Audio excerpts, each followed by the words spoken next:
नमस्कार. आऊचा खाऊ या यूट्यूब चॅनलवर मी मेधा तुमच्या सगळ्यांचं मनापासून स्वागत करते. नेहमीची पोळी भाजी आपण करतोच, पण सुट्टी म्हणलं की काहीतरी वेगळं हवं असतं आणि पोटभरीचंही हवं असतं. तर म्हणून आज मी तुम्हाला दाखवते एक रेसिपी, छोले भटुरे. अगदी छान गुबगुबीत फुलणारे असे जर भटुरे झाले तर मुलं खूप आवडीने खातात. आणि खूप वाटण घाटण मसाला असं न वापरता आपले नेहमीचेच मसाले वापरून छोले कसे तयार करायचे ते मी तुम्हाला दाखवणार आहे. चला तर बघूया रेसिपी. आता आपण सुरुवातीला भटुऱ्यांसाठीचं पीठ भिजवून ठेवणार आहे. त्यासाठी मी ह्या वाटीनी 1 वाटी मैदा आणि 1 वाटी कणिक असं घेतलेलं आहे. तुम्हाला हवं तर पूर्ण कणिक किंवा पूर्ण मैदा तुम्ही घेऊ शकता. आता ह्यामध्ये मी घालणार आहे साधारण अर्धा चमचा मीठ,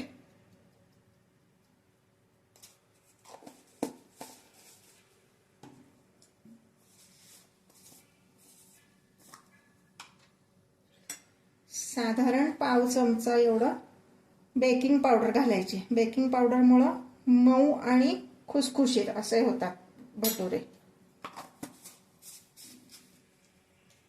हे आधी मिक्स करून घ्यायचे व्यवस्थित. बेकिंग पावडर सगळीकडे मिक्स करून घ्यायचे.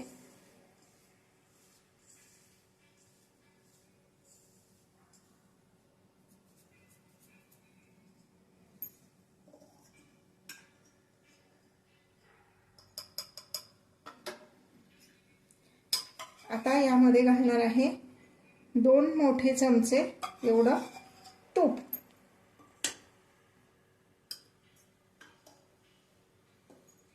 हे तूप आता आपण सगळीकडे व्यवस्थित चोळून मिक्स करून घ्यायचंय.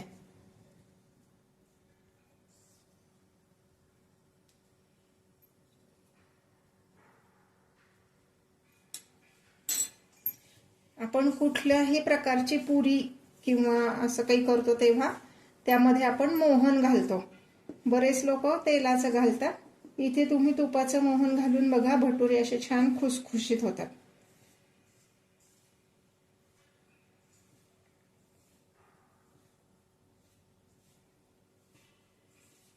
हे आता मी मोहन सगळीकडे लावून घेतलंय. आता यामध्ये मी घालणार आहे उकडलेला बटाटा. अर्धी वाटी, म्हणजे नेहमीचा जो आपला बटाटा आहे तो 1 बटाटा उकडून बारीक असं मी किशणीने किसून घेतलाय. आणि साधारण 2 ते 3 चमचे एवढं दही घालायचे. दही फार आंबट नसावं आणि फार गोडही नसावं. आता हे सगळं मिक्स करून घ्यायचंय. हे दही आणि बटाटा हे सगळं ह्यात व्यवस्थित मिक्स झालं पाहिजे, म्हणजे किंचित आंबूस चव येते. म्हणजे आपल्याला हे फार वेळ भिजवून ठेवायची गरज पडत नाही. एक अर्धा तास जरी भिजवून ठेवलं तरी सुद्धा भटुरे छान होतात.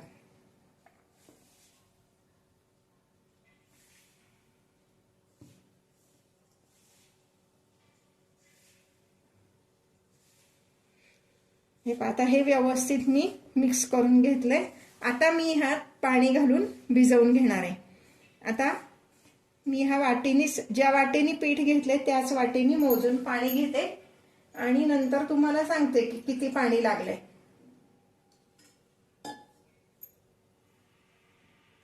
पाणी एकदम घालायचं नाही, थोडं थोडं घालायचंय. आणि फार सैल भिजवायचं नाही. आपली जी पोळ्याची कणिक असते त्याच्यापेक्षा थोडंसं घट्ट असं भिजवायचंय, किंवा जेवढी पोळ्याची कणिक असती तसं भिजवलं तरी चालेल. हे पहा, हे इतपत घट्ट आपल्याला भिजवायचं आहे. हे भिजवण्यासाठी मला पाऊण वाटी एवढं पाणी लागलेलं आहे. तेवढंच वापरायचं, जास्ती सैल करायचं नाही. थोडंसं घट्टच भिजवायचं. आता मी ह्याला थोडासा तेलाचा हात लावून हे अर्धा तास असंच झाकून ठेवणार आहे आणि अर्ध्या तासानंतर आपण भटुरे करणार आहोत.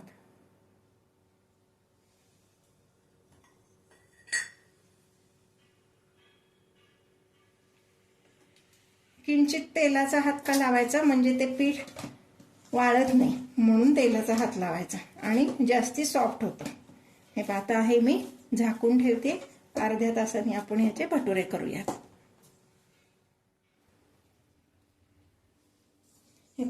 अर्धा तास झालेला आहे. हे पीठ असं छान मऊ झालंय.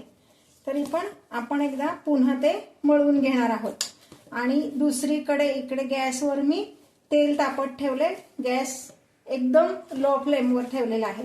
सुरुवातीला तेल लो फ्लेमवर तापवून घ्यायचं, म्हणजे ते सगळीकडे इव्हनली तापतं आणि आपण जो पदार्थ तळणार आहे तो व्यवस्थित तळला जातो. मी जरा पोळपाटाला थोडंसं तेल लावून हे जे पीठ आहे हे व्यवस्थित मळून घेते. आपण जेवढं मळून घेऊ ना पीठ, तेवढा तो पदार्थ छान हलका होतो.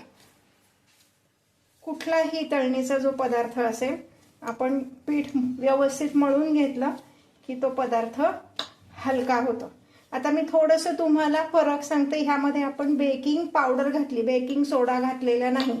बेकिंग सोडा हा पाण्याबरोबर किंवा कुठल्याही आंबट पदार्थाबरोबर घातला की तो लगेच ऍक्टिव्हेट होतो.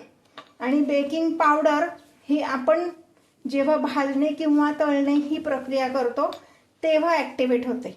त्यामुळं आपण बेकिंग पावडर वापरली, कारण आपण ह्या दही घातलेलं होतं. सोडा घातला असता तर तो लगेच ऍक्टिव्हेट झाला असता आणि हे फुललं नसतं. आपल्याला अर्धा तास हे ठेवायचं होतं भिजायला. बेकिंग पावडरने काय होतं, पदार्थ मऊ होतं, कडक कुरकुरीत असं होत नाही, मऊ होतो. म्हणून आपण ह्यामध्ये बेकिंग पावडर घातली. हे आता मी ह्याचे गोळे करून घेते आणि आपण भटुरे लाटूयात.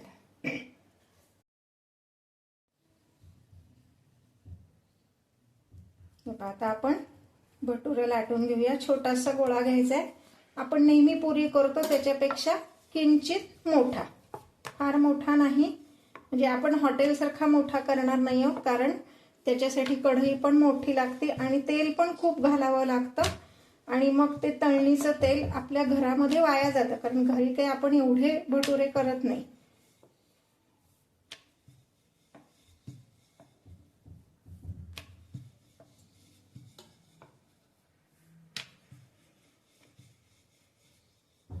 किंचित जाडसरच ठेवायचं आहे असं. आणि आता ह्या तापलेल्या तेलामध्ये मी हे तळून घेते.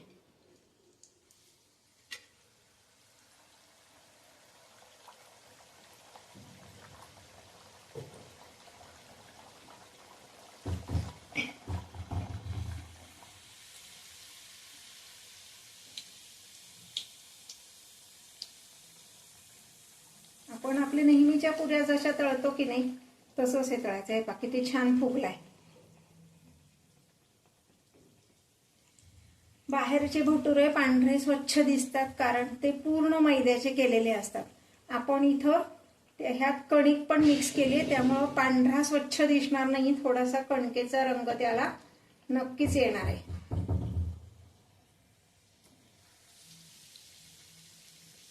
पण घरी सुद्धा आपण तेवढेच फुललेले छान असे मऊ भटुरे तयार करू शकतो.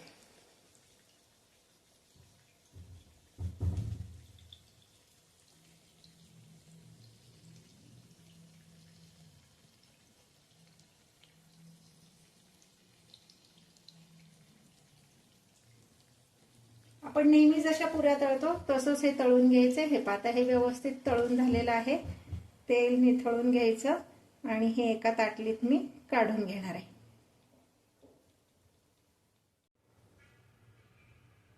आता आपण छोले करणार आहोत. त्यासाठी मी गॅसवर एक कढई ठेवलेली आहे. त्यामध्ये 2 टेबलस्पून एवढं तेल घालणार आहे. स्टीलची कढई आहे त्यामुळे मी आधीच तेल घातलेलं आहे. स्टीलची कढई खूप तापल्यावर तेल त्यात घातलं की तेल करपतं आणि त्याचा वास सगळ्या पदार्थाला लागतो. त्यामुळे जेव्हा आपल्याला स्टीलची कढई वापरायची तर आधीच त्यामध्ये तेल घालून ठेवायचे. आता तेल तापलेलं आहे. यामध्ये घालतोय आपण 1 छोटा चमचा एवढी मोहरी, तेवढेच जिरे,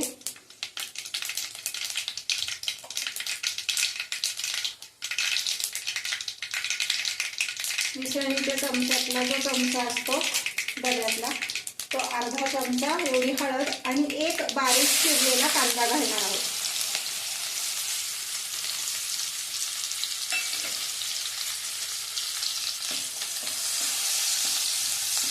आता आता मी गॅस बारीक केलेला आहे. हा कांदा साधारण गुलाबी रंगावर होईपर्यंत आपण परतून घ्यायचा आहे.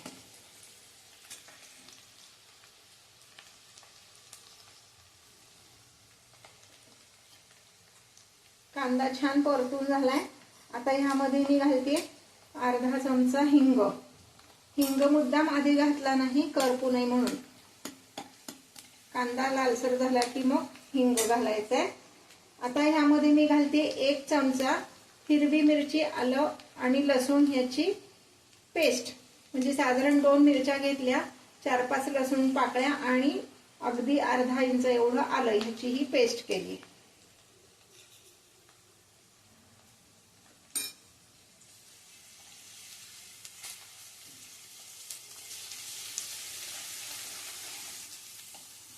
आलं लसूण आणि मिरचीची जी पेस्ट घातली आहे त्याचा कच्चेपणा जाईपर्यंत आपण हे परतून घ्यायचे. म्हणजे अगदी 1 मिनिट लागतं त्याला.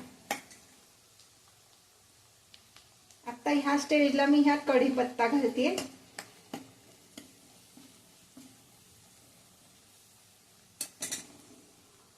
आता घालणार आहे यामध्ये बारीक चिरलेला टोमॅटो. साधारण 2 टोमॅटो मी चिरून घेतले, बारीक चिरलेले आहेत. आता पुन्हा गॅस मी मोठा करते आणि हे टोमॅटो व्यवस्थित शिजेपर्यंत आपण हे परतून घेणार आहोत.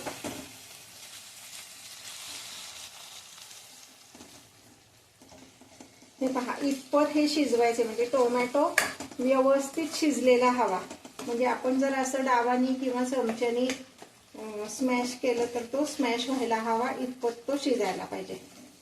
आता इथे मी शिजवलेले छोले घालणार आहे. ते तुम्हाला आधी दाखवते मी कसे दिसतात. हे पहा, असं जर बोटाने दाबलं तर हा असे एकदम स्मॅश झालं पाहिजे.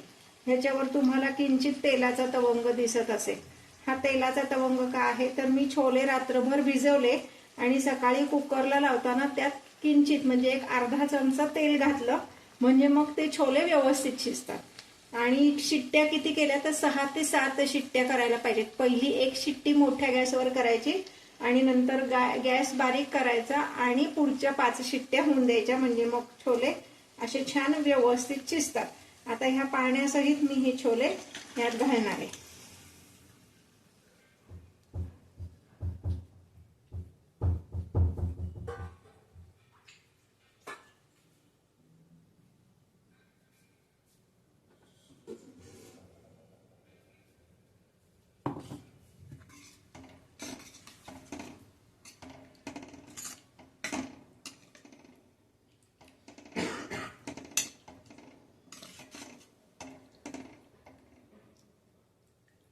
तुम्हाला जर असं टोमॅटोचे बारीक तुकडे ह्यात दिसलेले आवडत नसतील तर मात्र तुम्ही टोमॅटो प्युरी करून घालू शकता.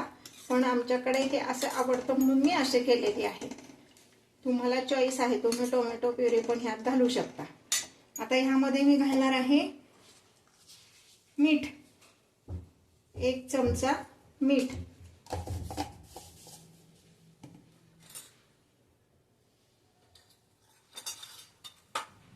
मिसळण्याच्या डब्यात जो चमचा असतो तो छोटा 1 चमचा तिखट.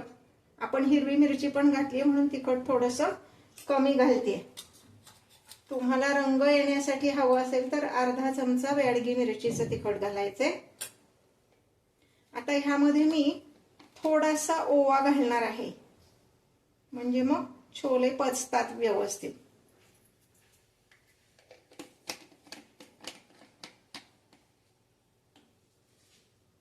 आणि 1 छोटा चमचा एवढा गरम मसाला घालणार आहे.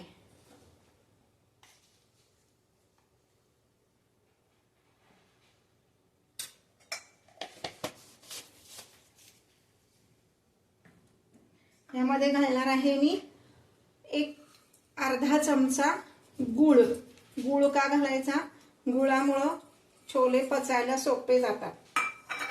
कुठलंही कडधान्य गूळ न घालता खाल्लं तर बऱ्याचदा पोटाला त्रास होऊ शकतो. म्हणून थोडासा तरी गूळ प्रत्येक कडधान्यामध्ये घालायचाच आहे.